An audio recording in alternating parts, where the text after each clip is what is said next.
अस्सलाम वालेकुम स्टूडेंट्स। आज जो हम लेक्चर करने जा रहे हैं उस लेक्चर का तीनों चैप्टर को हम बारी बारी डिस्कस करेंगे। लेकिन तीनों चैप्टर में सबसे पहले हम जो डिस्कस करेंगे वो अल्केन करेंगे। इसके बारे में थोड़ी सी इन्फॉर्मेशन मैंने आपके सामने ऊपर शेयर की हुई है आप लोगों के साथ, और आप इस इन्फॉर्मेशन को देख सकते हैं। जल्दी से हम लोग इसको कवर करेंगे। ये सबसे पहले जो मैंने लिखा हुआ है यहाँ पर वो आप देख सकते हैं जी। अगर मैं शुरू से ही थोड़ी सी बात करूँ तो शुरू से मैं बात करूंगा। अल्केन की सारे नोट्स ऊपर बने हुए हैं। तो अल्केन जो होते हैं ना बच्चों, ये मैंने लिख दिया अल्केन। अल्केन असल में हाइड्रोकार्बन होते हैं और उनका सिंपलेस्ट मेंबर जो पहला है वो CH4 है। अच्छा, अब कार्बन की जो वैलेंसी है वो 4 है। ठीक है, तो कार्बन के साथ अगर आप कार्बन की वैलेंसी देखें तो वो फुल्ली सेटिस्फाई है।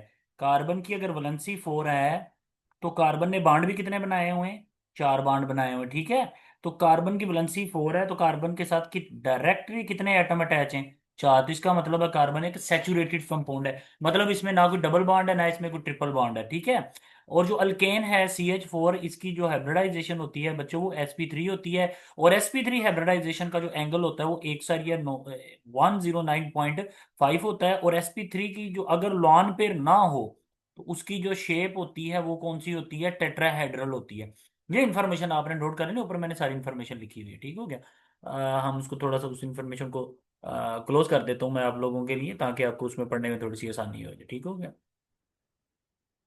और इस तरह ही रहने देता हूँ। ठीक है, तो ये इन्फॉर्मेशन होगी। ठीक है, तो अल्केन में हाइब्रिडाइजेशन बच्चों कौन सी होगी है? अल्केन में जो हाइब्रिडाइजेशन होगी है वो आपके पास है sp3, एंगल है 109.5, शेप है टेट्राहेड्रल। ठीक है, अच्छा अब अगर हम यहाँ पर इसकी दूसरी अगर हम इसकी बात देखें, जो दूसरी प्रॉपर्टी मैं आपके सामने डिस्कस करूंगा वो ये है। अब जरा गौर कीजिएगा, ये मेरे पास कार्बन और ये हाइड्रोजन।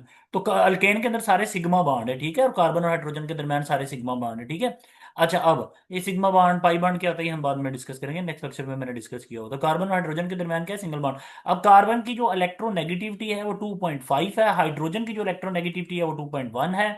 और अगर हम इस इलेक्ट्रोनेगेटिविटी को माइनस कर दें तो 2.5 माइनस 2 पॉइंट क्या कर देंगे? 1, तो आंसर आ जाएगा 0.4। ये इलेक्ट्रोनेगेटिविटी डिफरेंस बहुत ज्यादा थोड़ी है, इस वजह से मैं कार्बन और हाइड्रोजन को जब लिखूंगा तो किसी के ऊपर भी मैं पार्शियल नेगेटिव या पार्शियल पॉजिटिव नहीं लिखूंगा। क्यों? क्योंकि इलेक्ट्रोनेगेटिविटी बहुत थोड़ा है, तो इलेक्ट्रॉन की जो शेयरिंग है वो तकरीबन बराबर है। मतलब हम ऐसा कह सकते हैं कि अगर मैं कार्बन और हाइड्रोजन को ऐसे जोड़ूंगा तो ना तो हाइड्रोजन इलेक्ट्रॉन लूज करने को तैयार है ना कार्बन इलेक्ट्रॉन लूज करने को तैयार है। क्यों? इलेक्ट्रोनेगेटिविटी दोनों के दरमियान क्या है? थोड़ा। अगर इलेक्ट्रोनेगेटिविटी थोड़ा है तो ये हमारे पास क्या डिक्लेयर हो जाएगा? ये मेरे पास डिक्लेयर हो जाएगा नॉन पोलर। और जो नॉन पोलर मॉलिक्यूल होते हैं ज्यादातर वो इनर्ट होते हैं, वो इतने ज्यादा रिएक्टिव नहीं होते। तो जो नॉन पोलर होते हैं फिर मैं ये बोलूंगा कि जो वाटर के अंदर उनकी वो जिसे हम क्या कहते हैं सॉलिबिलिटी, वो नहीं होगी, क्योंकि पोलर पोलर में हल होता है, नॉन पोलर में हल होता है। तो ये क्यों नॉन पोलर है वो आपको समझ आ गई। तो इस वजह से अल्केन को हम इनर्ट क्यों कहते हैं? अल्केन को हम इस वजह से इनर्ट कहते हैं क्योंकि इनके इलेक्ट्रोनेगेटिविटी डिफरेंस क्या है? बहुत थोड़ा है, 0.4 है। तो ये नॉन पोलर हो गया नंबर 1। नंबर 2, उनके दरमियान सिग्मा बॉन्ड है। तो दो रीजन होंगी इसकी कि ये रिएक्टिव नहीं है। एक तो इनर्टनेस ऑफ सिग्मा बॉन्ड है, दूसरा क्या हो गया? लो पोलैरिटी। ठीक हो गया? अच्छा, अब उसके बाद ये नॉन रिएक्टिव, तो ये ऊपर मैंने सारी चीजें लिखी हुई हैं। अगर आप यहाँ पर देखें, ये मैंने जहां पर मैं स्टार लगा रहा हूँ इसकी दूसरी लाइन में देखें, इनर्ट का मतलब है कि ये इनर्ट है towards acid, towards alkali, towards oxidising agent and towards the reducing agent. सबकी तरफ ये क्या है? ये रिएक्शन शो नहीं करता, ये लेस रिएक्टिव होता है। ठीक है, रीजन भी मैंने आपको इसकी दे दी। क्लियर हो गया? अच्छा, फिजिकल प्रॉपर्टीज इसकी यही है कि इसके ये कार्बन और हाइड्रोजन होता है, दरम्यान में क्या होता है? सिग्मा बॉन्ड होता है, इनर्ट है और नॉन पोलर है। तो फिर नॉन पोलर, अगर मैं ये कहता हूं ये एक मॉलिक्यूल है जो नॉन पोलर है, ये दूसरा मॉलिक्यूल है ये भी नॉन पोलर है, तो नॉन पोलर मॉलिक्यूल के दरमियान में जो फोर्सेस होती हैं वो कौन सी होती हैं बच्चों? वो होती हैं वंडरवाल फोर्सेस। और वंडरवाल फोर्सेस का तल्लक होता है नंबर ऑफ एटम्स से या किससे? साइज से। मैं दोबारा रिपीट कर रहा हूं, ये मीथेन भी नॉन पोलर है, ये मीथेन का मॉलिक्यूल भी नॉन पोलर, और नॉन पोलर मॉलिक्यूल के दरमियान कौन सी फोर्सेस होती है? वंडरवाल। और वंडरवाल फोर्सेस का ताल्लुक किसके साथ होता है? नंबर ऑफ एटम से, साइज से। जितने ज्यादा एटम होंगे, जितना साइज ज्यादा होगा, उतनी वंडरवाल फोर्सेस स्ट्रांग होंगी और उतना उसका मेल्टिंग बॉइलिंग पॉइंट क्या होगा? ज्यादा होगा, और उतना वो स्टेबल होगा। और जैसे मैंने बताया कि स्टेबिलिटी का सॉलिबिलिटी से इनवर्स रिलेशन होता है। ठीक है, यहां पर आपको बात क्लियर हो गई? ठीक है, दोबारा रिपीट कर देता हूं कि अगर एक मॉलिक्यूल नॉन पोलर है, जिस तरह ये मीथेन ये भी मीथेन, तो नॉन पोलर के दरमियान फोर्सेस कौन सी होती है? वंडरवाल। वंडरवाल फोर्सेस क्या होती हैं? कि जिनका ताल्लुक होता है साइज से और एटम से। जितना बड़ा साइज होगा, जितने ज्यादा एटम होंगे, उतनी ये फोर्सेस ज्यादा होंगी, और उतना मॉलिक्यूल का मेल्टिंग बॉइलिंग पॉइंट क्या होगा, ज्यादा होगा। तो जैसे जैसे कार्बन एटम की तादाद बढ़ेगी, मेल्टिंग बॉइलिंग पॉइंट क्या होगा इनका, बढ़ेगा। तो ये बात होगी सारी।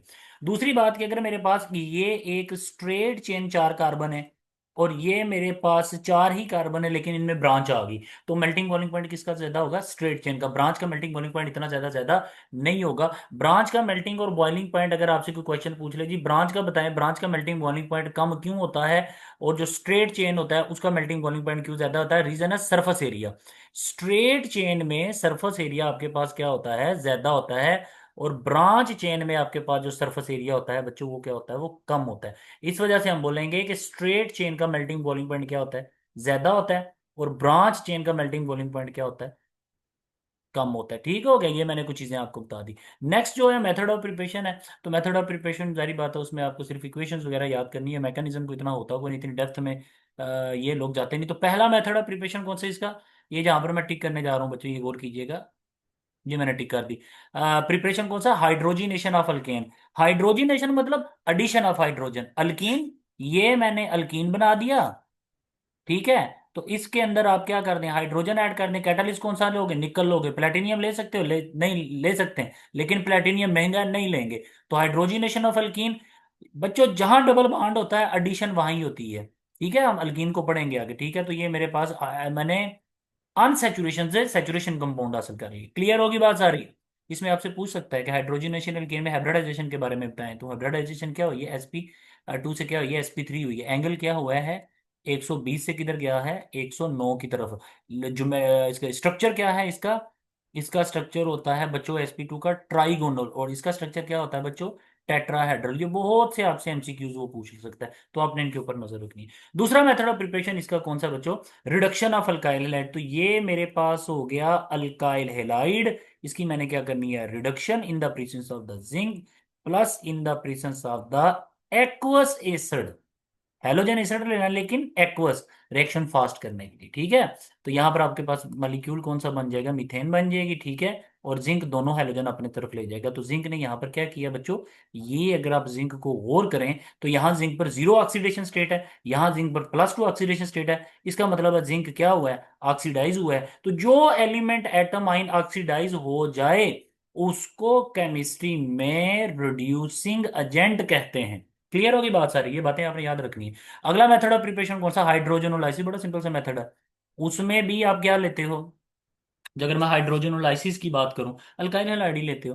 तो ये मैं अल्काइल हैलाइड ले लिया, इसमें मैं क्या ले लूंगा, हाइड्रोजन ले लूंगा, और आपकी बाद मैं क्या लूंगा, प्लेडिनियम लूंगा और कोल लूंगा, और मेरे पास क्या बन जाएगा, मीथेन बन जाएगी, ठीक है। हाइड्रोजनोलाइसिस क्या होता है, बॉन्ड ब्रेक होता है, जिसमें सिग्मा बॉन्ड ब्रेक होता है, ठीक है। अगला मेथड कौन सा है, डी कार्बोक्सिलेशन, या मानो जिसको डी कार्बोक्सिलेशन जिस कहते हैं, जिसके अंदर क्या होता है वो, कार्बन डाइऑक्साइड गैस के क्या होती है, रिलीज होती है। तो इसके अंदर दो चीज आ जाएगी। तो एक तो आप हीट देंगे, और दूसरा मेथड आपके पास कौन सा आ जाएगा, कोल्ड इलेक्ट्रोलाइटिक का मेथड आ जाएगा, ठीक है। मैं दोनों मेथड यहाँ पर एक्सप्लेन कर देता हूँ। जो पहला मेथड है उसमें तो हम ये लेंगे, CH3 C double bond ON, sodium acetate, soda lime लूंगा। सोडा लाइम क्या होता है, सोडियम हाइड्रोक्साइड होता है, और क्या होता है, कैल्शियम ऑक्साइड होता है, ठीक है। इसे मैं कोलेक्टिवली क्या बोलता हूँ, मैं इनको सोडा लाइम बोल देता हूँ, ठीक हो गया बच्चों।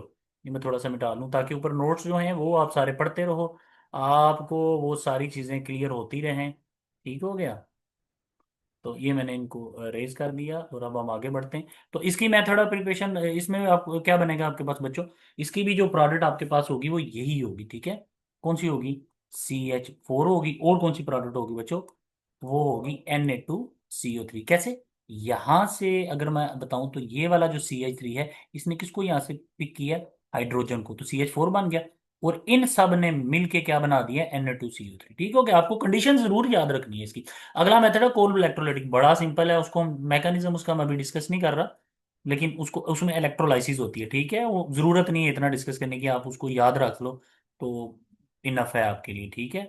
तो ये मैं करवाऊंगा, इसकी मैं क्या करवाने जा रहा हूँ, इलेक्ट्रोलाइसिस, और उसके नतीजे में मुझे क्या मिलेगा, इथेन मिलेगी, और क्या मिलेगा मुझे, सोडियम हाइड्रोक्साइड मिलेगा, और मुझे क्या मिलेगा, हाइड्रोजन गैस मिलेगी। ये सारी चीजें मुझे मिलेगी, ठीक हो गया। अच्छा, इसमें आपको याद क्या रखना है, ये जो चीज होती है ये आपको मिलती है अब बच्चों मैं इसको कह सकता हूँ, अगर अगर अगर थोड़ा सा इसका एक एमसीक्यूज अगर हम डिस्कस कर लें कि ये चीज आपको कहाँ पर मिलेगी। तो अल्केन आपको मिलेगी बच्चों एनोड पर, ठीक हो गया। हाइड्रोजन आपको मिलेगी कहाँ पर, कैथोड पर। और सोडियम हाइड्रोक्साइड क्या होगा भाई, ये सेल के अंदर ही रहेगा। और जैसे जैसे रिएक्शन बढ़ता जाएगा जो सेल की पीएच होगी वो बढ़ती जाएगी, क्यों? क्योंकि सोडियम हाइड्रोक्साइड बेस है, और बेस की पीएच क्या होती है, 7 से अबव होती है। तो इसमें सिर्फ ये याद रखना है, बनता क्या है, एनोड पर क्या मिलता है, कैथोड पर क्या मिलता है। वो जो सेल की वर्किंग है वो एक अलहदा से हम देखेंगे।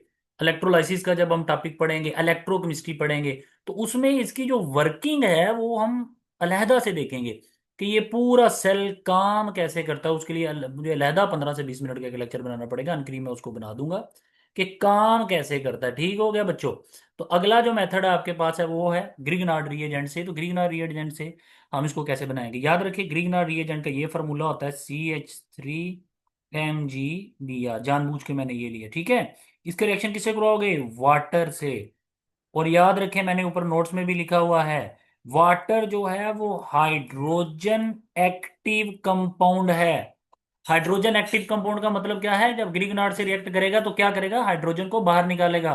तो यहां से ग्रिगनार्ड का CH3 जिसके ऊपर क्या चार्ज है बच्चों, पार्शियल नेगेटिव चार्ज है, वो किसके साथ रिएक्ट करेगा, हाइड्रोजन से। तो बना क्या देगा, CH4। और प्लस मेरे पास प्रोडक्ट यहाँ कौन सी हो जाएगी, ये मैग्नीशियम ब्रोमाइड, और ये मैंने OH लगा दिया, ईथर की मौजूदगी में ये रिएक्शन हो, सॉरी हाइड्रोलाइसिस एसिड में।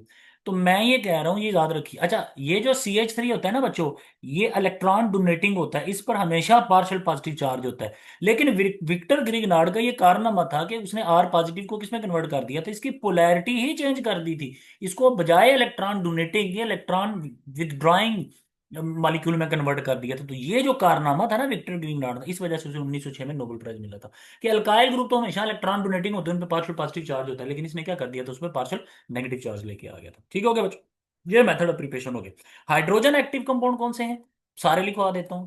अमोनिया है, अल्कोहल है, इथाइल अल्कोहल, और कौन सा है, वाटर। ये तीनों जब ग्रिगनार्ड के साथ रिएक्शन शो करेंगे तो अपने अंदर से किसे बाहर निकालेंगे, हाइड्रोजन को बाहर निकालेंगे। याद रखिए अमोनिया अपने अंदर से हाइड्रोजन को बाहर निकालेगा, क्या बन जाएगा, NH2। ये इसे बाहर निकाले तो क्या बन जाएगा, C2H5O नेगेटिव। ये बाहर निकालेगा तो क्या रह जाएगा, बाकी OH। तो ये हाइड्रोजन एक्टिव कंपाउंड है, ये चीजें माइंड में रखिएगा, ये आपसे वो पूछ सकता है। लेकिन ये हाइड्रोजन एक्टिव कंपाउंड ज्यादातर हम पार्ट 2 के अंदर ऑर्गेनिक केमिस्ट्री में हम जो पढ़ते हैं कब होते हैं, जब ये ग्रिगनार्ड रिएजेंट के साथ क्या करते हैं, रिएक्ट करते हैं।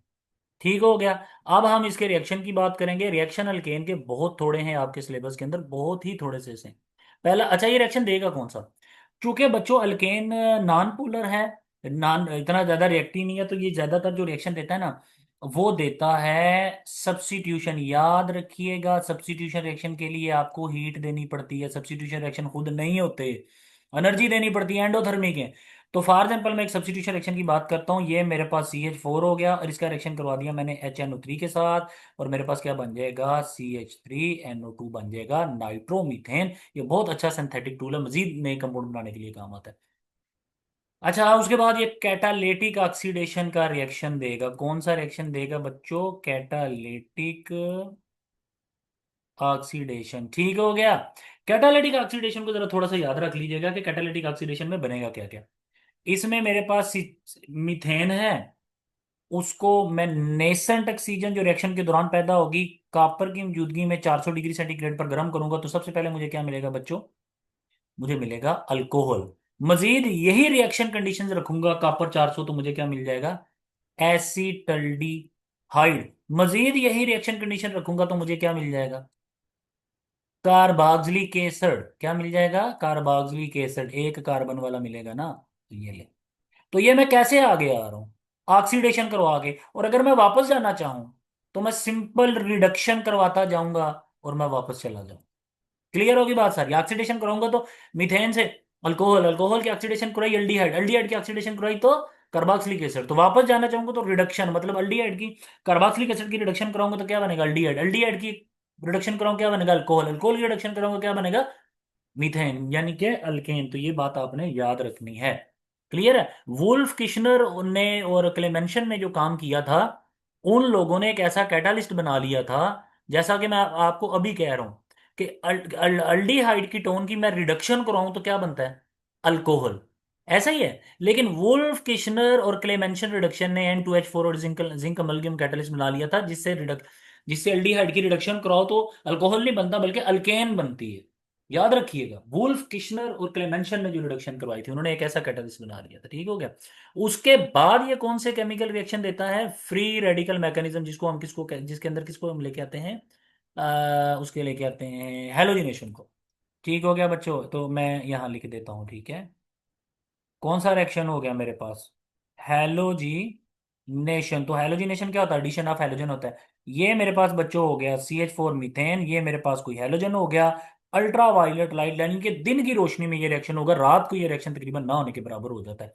तो मेरे पास क्या बन जाएगा? CH3 और X बन जाएगा, प्लस क्या हो जाएगा? HX। बच्चों एक्स का मतलब है हेलोजन, तो फ्लोरीन ये रिएक्शन बहुत फास्ट देगा, क्लोरीन के रिएक्शन स्लो होंगे, ब्रोमीन के रिएक्शन और स्लो होंगे, आयोडीन के रिएक्शन क्या होंगे? और स्लो। मैं लूंगा किसे? मैं क्लोरीन और ब्रोमीन को लूंगा। क्यों? फ्लोरीन का रिएक्शन बहुत फास्ट होता है, मैं कंट्रोल नहीं कर सकता। आयोडीन का रिएक्शन इतना स्लो होता है कि बहुत टाइम लग जाएगा। तो बेस्ट ऑप्शन क्या हो गया? क्लोरीन और ब्रोमीन। अच्छा, इसने जो रिएक्शन को फॉलो किया है वो कौन से रिएक्शन को फॉलो किया है इसने? Free radical. तो फ्री रेडिकल के ना तीन तीन स्टेप होते हैं। पहला स्टेप आपके पास क्या होता है उसका? अनिशिएशन, जिसमें होमोलिटिक फिजन होती है और मेरे पास रेडिकल बनते हैं। रेडिकल क्या होता है? रेडिकल एक ऐसे ऐसी चीज है जिसके ऊपर अनपेड इलेक्ट्रॉन होता है, रेडिकल आयन नहीं होता, याद रखिएगा। और मैंने लफ्ज यूज किया है होमोलिटिक फिजन, जिसमें रेडिकल होता है। हेट्रोलिटिक, अगर अगर मैं ये कह दूं, मैं समझाने के लिए कहने लगा हूं आपको, अगर मैं ये मॉलिक्यूल ब्रेक होगा, एक पे प्लस का चार्ज एक पे माइनस, तो ये हेट्रोलिटिक फिजन है। ये होमोलिटिक फिजन है जिसमें रेडिकल बना है। तो इनिशिएशन स्टेप में बच्चों क्या होता है? मॉलिक्यूल टूटता है और किस में कन्वर्ट हो जाता है? रेडिकल में। अब मेरे पास ये वाला मॉलिक्यूल है, न्यूट्रल है, और ये मेरे पास क्या है? रेडिकल है, CH4 है। और उसने किसके साथ रिएक्शन किया है बच्चों? CH4 ने रेडिकल के साथ। अगर हम इसको बहुत ज्यादा आसान कर लें, ठीक है, तो मैं आपको इसकी एक जो किसी का प्रोडक्ट बता देता हूँ। तो रेडिकल के साथ जब रिएक्शन शो करेगा तो क्या बनेगा मेरे पास? ये बन जाएगा CH3 रेडिकल, और प्लस क्या बन जाएगा? HCl। तो ये वाला जो स्टेप है इसका नाम है प्रोपानेशन। प्रोपानेशन रिएक्शन बढ़ेगा। याद क्या रखना है? अनिशिएशन में न्यूट्रल मॉलिक्यूल होते हैं दोनों, और ब्रेक होके दोनों रेडिकल बनाते हैं। प्रोपानेशन में एक न्यूट्रल होता है, एक रेडिकल होता है, और ब्रेक होके एक रेडिकल और एक न्यूट्रल बनाते हैं। बस ये याद रखिएगा। और जो तीसरा है वो है टर्मिनेशन, जिसमें दोनों रेडिकल होंगे। रिएक्टेंट दोनों क्या होंगे? रेडिकल। और प्रोडक्ट जो बनेगी वो नॉन रेडिकल होगी। तो इसे मैं क्या बोलूंगा? टर्मिनेशन बोलूंगा। ये याद रखिएगा। इनिशिएशन में रिएक्टेंट न्यूट्रल है और प्रोडक्ट में दोनों रेडिकल है।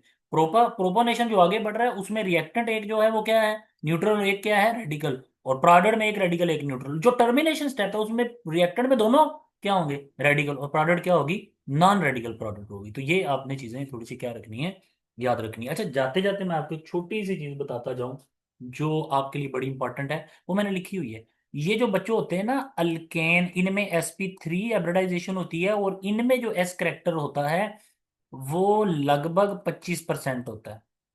और जो मेरे पास होती है ना बच्चों अल्कीन, तो अल्कीन में जो S करेक्टर होता है वो लगभग 33% होता है, क्योंकि sp2 होती है ना। और जो अल्काइन होता है, मिसाल के तौर पर HC ट्रिपल बॉन्ड CH, उसमें हाइब्रिडाइजेशन कौन सी होती है? sp। और इसमें S करेक्टर कितना होता है? 50% S करेक्टर होता है इसके अंदर। ठीक हो गया। तो अब आप याद रखें, तो मतलब रिलेशन क्या निकलेगा ये मैं जाकर टिक करने लगा हूं। आई होप आप उसको मिल जाएगा ये। मैं बोल देता हूँ इसको, ये ठीक है।